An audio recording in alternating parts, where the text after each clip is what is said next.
नमस्कार। आत्मकला विज्ञान ध्यान केंद्र की तरफ से मैं आप सभी लोगों का मनःपूर्वक स्वागत करता हूं। आज आप सभी जानते हैं, आज 30 नवंबर, आज राजू दीक्षित की जयंती भी है और हमारे आत्मकला के फाउंडेशन में जो हमारे सहयोगी मित्र थे त्रिभुवन जक्कल, उनका आज बर्थडे भी है। तो मैं स्वामी मैत्रेय आप सभी लोगों का स्वागत करता हूं, जो आज का विषय है कोरोना हवन। तो इससे पहले कि अपनी बात शुरू करूं, जो जानते हैं मुझे, जो नहीं जानते हैं उनको थोड़ा सा अपना परिचय करा दूं। मैं स्वामी मैत्रेय लगभग 1990 से मैं अलग अलग शहरों में अलग अलग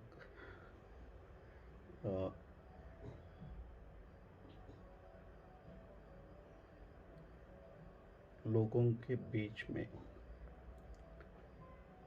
अलग अलग एज ग्रुप में भिन्न भिन्न प्रकार के ध्यान शिविर का आयोजन करता आया हूँ। और जैसे हमने पहले शुरुआत की थी 1990 में, तो वो घर के माहौल में बहुत परिचित मित्रों और रिश्तेदारों के बीच में एक शिविर हमने लिया था। उसके बाद हमने माचनूर में लिया था जो ध्यान शिविर 1992, और उसके बाद कई सालों तक हम अलग अलग ध्यान शिविर अलग अलग शहरों में करते रहे हैं। और इसके साथ कुछ रिसर्च भी हमने की है ध्यान से रिलेटेड, और इसके बहुत सकारात्मक विधायक परिणाम हमने पाए हैं। आज का विषय है कोरोना, और इस कोरोना पैंडेमिक का जो माहौल सब जगह पे फैलाया गया है कि ये बहुत खतरनाक वायरस है और इसके इतने सारे केसेस बढ़ रहे हैं, इतने सारे मौतें हो रही है, न केवल भारत में, पूरे विश्व भर में अलग अलग जगहों से। तुम प्रिंट मीडिया के जरिए, इलेक्ट्रॉनिक मीडिया के जरिए ये बात तुम्हें बार बार बताई जा रही है, इतने केसेस बढ़ गए, इतनी मौतें हो रही है। इसका तथ्य क्या है? मैं खुद as a network influenza care expert के तौर पर हमारे पूरी टीम ने लगभग 50,000 के ऊपर के पेशेंट को, कोरोना के पेशेंट को ठीक किया। मैंने संयने 200 से ऊपर पेशेंट कोरोना के ठीक किए हैं, और इसमें छोटे बच्चों से लेकर बूढ़ों तक के अलग अलग एज के पेशेंट हमसे जुड़े थे। और इस दौरान जो अनुभव आए मुझे, वो आपके साथ मैं कुछ शेयर करना चाहता हूँ।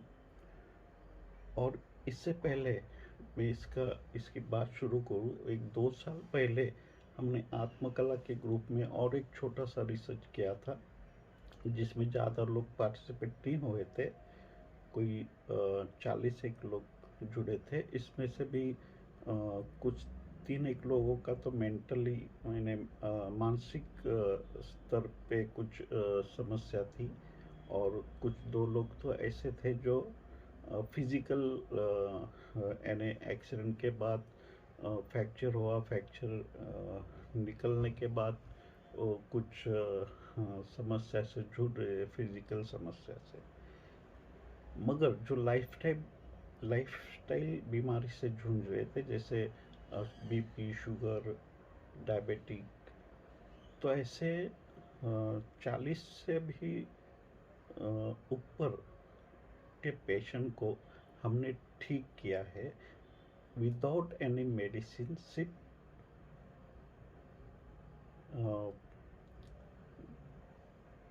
डाइट प्लान से।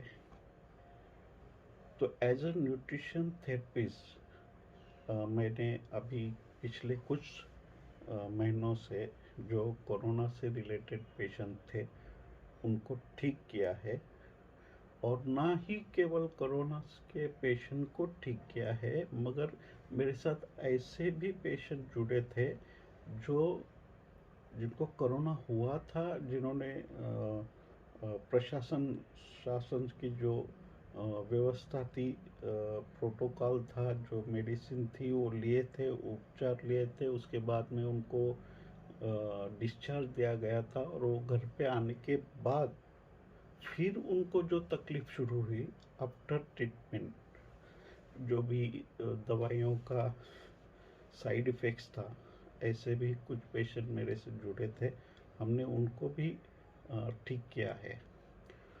तो एज अ न्यूट्रिशन थेरेपिस्ट जो प्रोटोकॉल हमने फॉलो किए थे, तो वो प्रोटोकॉल की बात मैंने पहले भी की थी। जो 3 स्टेप फ्लू डाइट था, उसके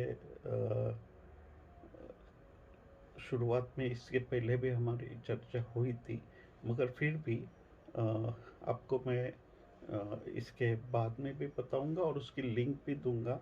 अभी सबसे पहले तो हमने एक कोविड 19 जो किताब है, ये पब्लिश हुई है, इसका जो लिंक है मैं आपको दूंगा, और आप इसको डाउनलोड कर सकते हैं।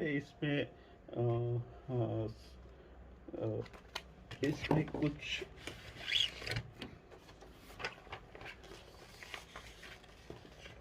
मेरा नाम और फोटो भी है।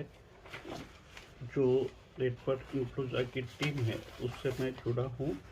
ये उसके कुछ इस किताब में कोरोना से रिलेटेड जो भी जानकारी है वो दी गई है, कि ये न केवल जानकारी दी गई है, मगर कुछ तथ्य, कुछ रिसर्च पेपर, उसके लिंक, उसकी बातें, उसके सारांश इस किताब में दिए गए हैं, और इसको पूरे विश्व भर में अनेक लोगों ने पढ़ा है।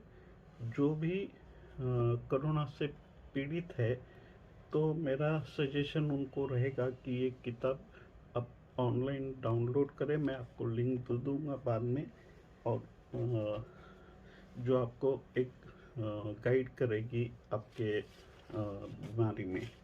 दूसरी बात, मैंने जितने भी पेशेंट को ठीक किया है, तो उसको चलते मुझे एक सर्टिफिकेट भी मिला है कोरोना वॉरियर नाम से, और साथ में ही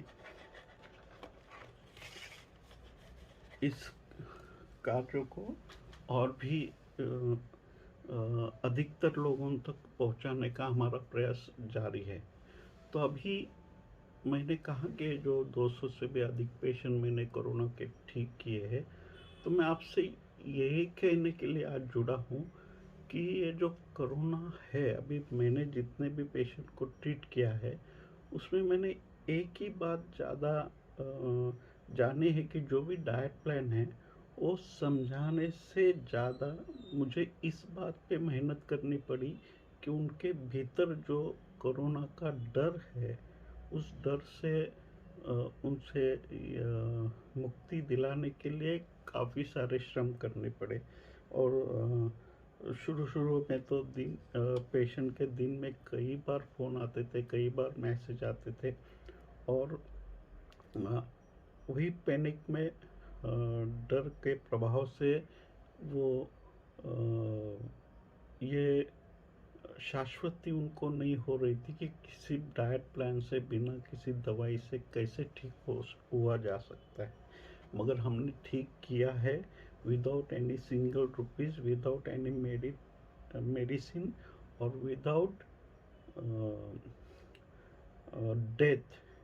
यानी जितने भी पेशेंट हमने ट्रीट किए उसमें कोई भी ऐसा, और ऐसे भी पेशेंट ठीक किए जिनको ऑक्सीजन लेवल कम हो गया था, जिनको ब्रीथिंग की समस्या निर्मित हुई थी, और ऐसे भी पेशेंट ठीक किए जो जिनमें बहुत सारा वीकनेस था, वो चल नहीं पा रहे थे।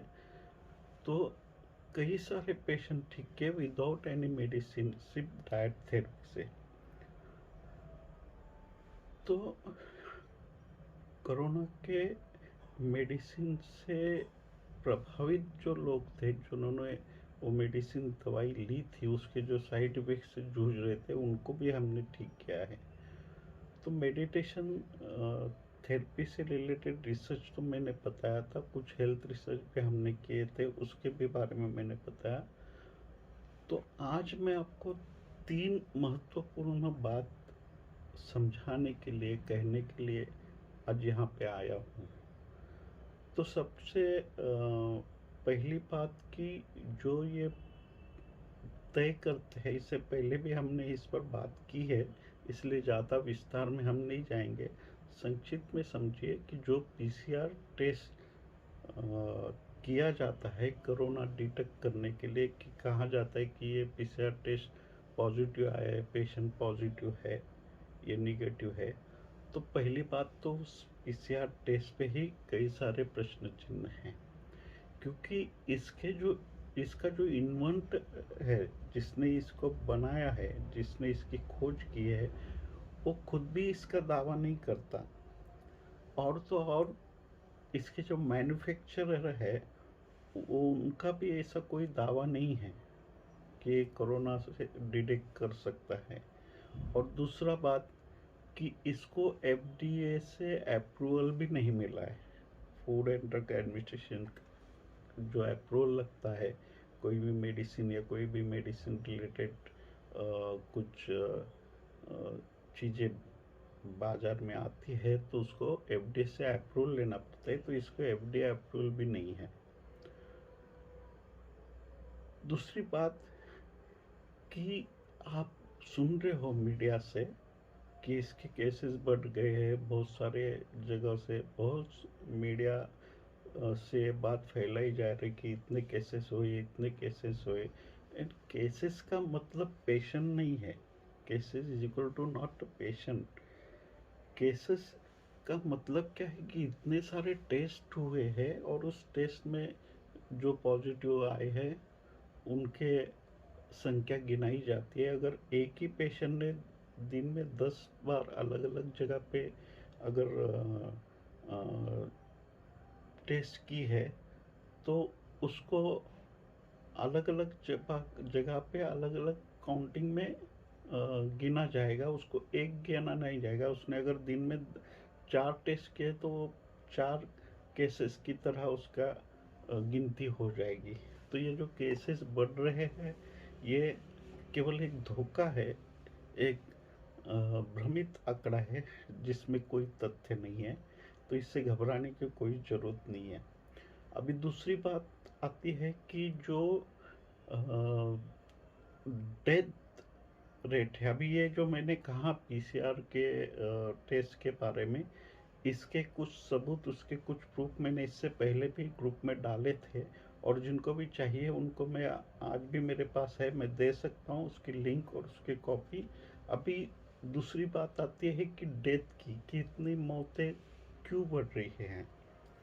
तो आईसीएमआर ने मई में एक गाइडलाइन जारी की थी, और उस गाइडलाइन की उसकी कॉपी भी मेरे पास है, और इसकी लिंक और इसका प्रिंट भी है। अब चाहिए तो मैं ये भी आपको दे सकता हूँ। इस आईसीएमआर ने जो मई में नई गाइडलाइन जारी की, उस गाइडलाइन के अंतर्गत जो डेथ के ये बताए जाते, एक फॉर्मेट है डेथ का रीज़न फाइनल करने का। तो उसमें कैंसर का पेशेंट हो, हार्ट डिसीज़ का पेशेंट हो, ब्रीथिंग के प्रॉब्लम के वजह से आया हुआ पेशेंट हो, या फीवर, खांसी, सर्दी, जुकाम इससे जूझ रहा पेशेंट हो, डायबिटिक का पेशेंट हो, तो ये कोई भी पेशेंट जब मर जाता है इस बीमारी से, तो उसको कोरोना डेथ ही बताया जाता है। तो ये जो कोरोना की बढ़ रही संख्या है मौत की, ये आईसीएमआर का नया गाइडलाइन की वजह से इसकी ये संख्या बढ़ती जा रही है। और अ, जो भी मेडिसिन दिया जा रहा है उस मेडिसिन के कई सारे साइड इफ़ेक्ट्स हैं, क्योंकि मैंने जो पेशेंट ठीक किए हैं, जो शासन से ट्रीटमेंट लेके मेरे पास आए थे, जिनको उस बीमारी से कोरोना से जूझ रहे थे, तो उन्होंने जो दवाई ली, जो प्रोटोकॉल डब्ल्यूएचओ ने दिया था, उस प्रोटोकॉल के अंतर्गत जो दवाई दी जा रही है वो दवाई घातक है, उससे कई सारे साइड इफ़ेक्ट्स है।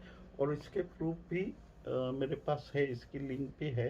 आप चाहे तो इसकी मैं लिंक आपको दे सकता हूँ, इसकी प्रूफ भी चाहिए तो आप प्रिंट कॉपी भी देख सकते हैं।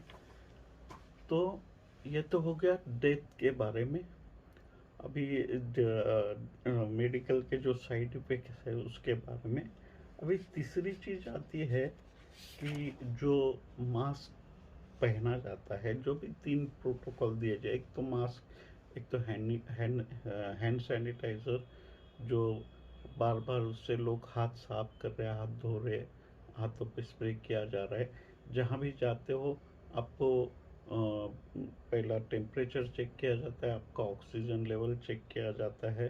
तो ये ऑक्सीजन लेवल का भी लफड़ा ये है कि वो ऑक्सीजन लेवल अलग-अलग उँगली पे अलग-अलग रीडिंग बताता है। ये मैंने खुद इसका ये किया है, देखा है कि ये अलग-अलग रीडिंग बताता है अलग-अलग उँगली में। और इस पे भी भरोसा नहीं किया जा सकता। दूसरी बात कि जो मास्क पहना जाता है वो मास्क कुछ काम का नहीं है। और इसके भी कुछ तथ्य उसके मास्क से रिलेटेड जो रिसर्च हुए थे, जिसमें ये बताया जा रहा है कि मास्क जो है वो सेफ्टी नहीं है। उस मास्क की वजह से पेशेंट बढ़ रहे हैं, घट नहीं रहे हैं। जो पेशेंट की बढ़ती संख्या है उसका कारण ये मास्क है, क्योंकि मास्क लगाने से जो भी ऑक्सीजन तुम ले रहे हो, कार्बन डाइ जो छोड़ रहे हो हवा में, वो हवा में नहीं जा रही है, वो मास्क से आप फिर से अंदर ले रहे हो, तो इससे आपका ऑक्सीजन लेवल घटते जाता है। दूसरी बात, एक मॉइस्चर उस मास्क में जमा होते जाता है। और अन्य तौर पे जितने भी वायरस है वो अगर हमारे शरीर में गए तो हमारे उच्छ्वास के जरिए या खांसी के जरिए ये बाहर निकल जाते हैं हवा में, और बाहर के टेम्परेचर में ये मर जाते हैं। और ये नॉन लिविंग कोरोना वायरस जो है वो अंदर जाने के बाद, हमारे ऑर्गन्स में प्रवेश करने के बाद वो लाइव होता है। तो जो है ही नहीं उसको सैनिटाइज़र लगा के, जो डेड ऑलरेडी मरा हुआ है उसको सैनिटाइज़र लगा के आप हाथ धो रहे हो। और जो फ्रेंडली बैक्टीरिया है जो आपके शरीर स्वास्थ्य के लिए, आपके ह्यूमिडिटी के लिए, आपका जो शरीर प्राकृतिक रूप से जो प्रतिकार शक्ति आपके भीतर प्रकृति ने दी है, उसके कार्य में बाधा निर्मित कर रहा है ये जो भी प्रोटोकॉल दिए जा रहे हैं। तो चाहे चाहे सोशल डिस्टेंसिंग हो, चाहे मास्क हो, चाहे सैनिटाइजर हो, ये तीनों चीज़ें जो बताई जा रही है इससे पेशेंट बढ़ रहे हैं, घट नहीं रहे हैं। ये बढ़ने का कारण एक ये भी है।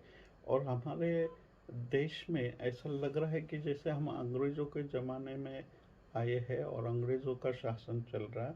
विदेशी ताकत ही हमारे देश को चला रही है, ऐसी कुछ स्थिति निर्मित हो गई है कि जो नहीं पहनते उनको 500 रुपये फाइन किया जा रहा है, उनको मारा पीटा जा रहा है, उन पे कई सारे केसेस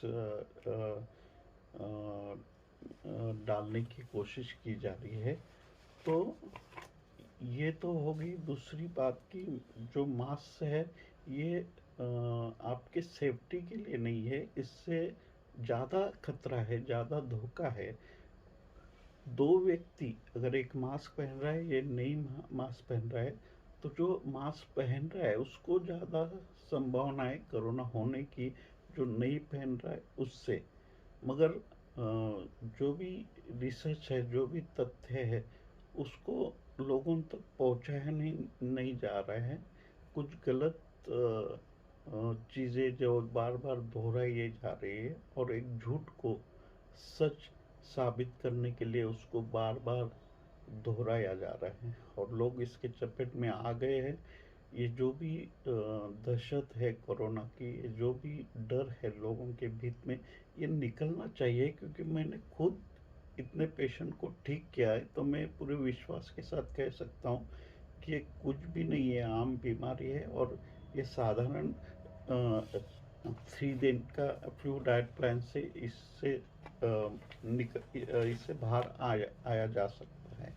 अभी तीसरी बात जो है, जो हर जगह पे अभी चल रही है, कि अगर आप वायरस आने तक ये सब वायरस जो भी वायरस है उसके वैक्सीन जो भी है निकल रही है, और वो उसका प्रचार चालू है। अभी आज ही मैंने एक न्यूज़ में पढ़ा था कि वो वैक्सीन का जो दुष्प्रभाव है उसके सिलसिले में किसी ने एक ने कंप्लेंट की थी, और वो कुछ न्यूज़ में अभी चल रहा है। ये तो छोटी सी बात है, मगर ये वैक्सीन के भी कई सारे साइड इफ़ेक्ट्स है। और ये बच्चों का जो स्कूल धीरे धीरे बढ़ाते जा रहे हैं, शुरू करने का चक्कर, अभी तक तो कोई उस पर निर्णय हुआ नहीं है निश्चित तौर पे। तो लगता है ऐसा कि ये वायरस के लिए ही रुके थे। वायरस के लिए जैसे ही वायरस आएगा, ये सबको कंपलसरी करेंगे, देंगे, और बच्चों को भी ये वायरस लेके, ये वैक्सीन लेके फिर स्कूल में एंट्रेंस दिया जाएगा। ऐसा कुछ माहौल चल रहा है। मगर ये अपनी स्वतंत्रता कुछ है ही नहीं। जैसे लग रहा है कि हम विदेशियों के गुलाम हो गए। डब्ल्यूएचओ के ताल पे ये सरकार चल रही है, और अपने अपने नियम ये नागरिकों के ऊपर थोप रही है, जिसका कोई ज़रूरत नहीं है। तो तथ्यों को समझो, जो रिसर्च क्या कह रहे हैं उसको देखो, उसको तलाशो, उसका अभ्यास करो, तो आपके मन से ये डर निकल जाएगा। अगर आप मीडिया को ही देखते आ रहे हो, जो सरकार बता रही है वही सुनते आ रहे हो, या मीडिया को ही सुनते आ रहे हो, जो भी माहौल बनाया जा रहा है एक षड्यंत्र के अंदर, तो उसी को चल रहे हो, तो ये वैक्सीन का भी बहुत बड़े पैमाने पे इसका व्यवसाय की तरह इसको चलाने का प्रयास चल रहा है। इसमें कई मिलियन डॉलर्स का प्रॉफिट ये विदेशी कंपनियों को जाने वाला है। और भारत के भी कुछ है जो ये वैक्सीन के रिलेटेड कुछ खोज कर रहे हैं। तो वैक्सीन से रिलेटेड अभी डॉक्टर विश्वरूप राय ने चौधरी ने एक किताब लॉन्च किए, कोविड 1981। तो उनका ये दावा है कि ये वैक्सीन न केवल ये कोरोना से रिलेटेड जो वैक्सीन है यही नहीं, इसके पहले अतीत में जितने भी वैक्सीन आए हैं उसमें से आप में से कोई भी, आप चाहे डॉक्टर हो, चाहे प्रोफेसर हो, चाहे किसी भी फील्ड में हो, आप भारत के नागरिक हो, और आप ये साबित कर दे कि किसी भी वैक्सीन से कोई हेल्थ से रिलेटेड कोई फायदा हुआ है, शरीर को उससे फायदा हुआ है, तो डॉक्टर चौधरी आपको 1 लाख रुपए का इनाम देने को तैयार है। अगर आप साबित कर दो कि वैक्सीन से हेल्थ में कुछ इम्प्रूव हुआ है, हेल्थ से रिलेटेड कुछ उसका फ़ायदा हुआ है, तो 1 लाख रुपए का इनाम आप जीत सकते हो। तो ये वैक्सीन भी एक धोखा है। ये ये आजकल का नहीं है, ये कई सालों से चला आ रहा ये प्रक्रिया है। ये इसका भी लिंक मैं आपको दे देता हूँ, चाहे तो आप इसको भी डाउनलोड कर सकते हैं, पढ़ सकते हो। और उससे उसके बारे में भी कहना चाहो तो बहुत कुछ कहा जा सकता है। बीच बीच में हमने कुछ हेल्थ सेमिनार भी लिए थे, इसमें भी हमने ये कुछ विषय लिए थे, इस पर बात की थी। तो मैं आज ज़्यादा बात नहीं करूँगा। ये 3 बात आप ख्याल में ले लो कि cases is equal to not a patient.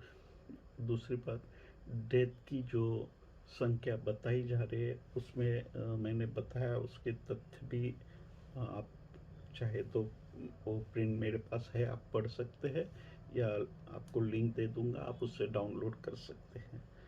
और अभी आखिरी चरण में हम आते हैं कि अभी हम करें क्या, कि जो कुछ भी माहौल को, कुछ भी दहशत, जो कुछ भी डर का प्रभाव इतनी बड़ी पैमाने पे चल रहा है, तो और ये जो अलग अलग नियम बनाए जा रहे हैं, तो इसमें हम क्या कर सकते हैं, हमारा रोल क्या है।